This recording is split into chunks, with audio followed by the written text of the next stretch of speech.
जो माणूस माझ्या तालुक्यात फिरकत पण नाही, एका गावात मला सांगा की 20 लाखाच्या वर खासदार निधीतून कामं केली, असं एक गाव मला सांगा.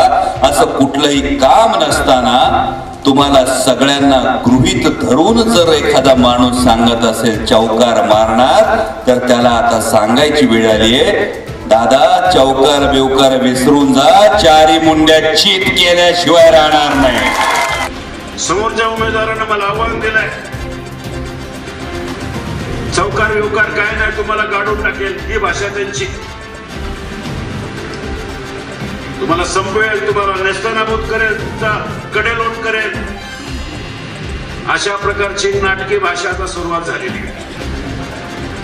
मी बऱ्याच जणांना लोळवलंय आणि बऱ्याच जणांना पळून लावलेलं आहे.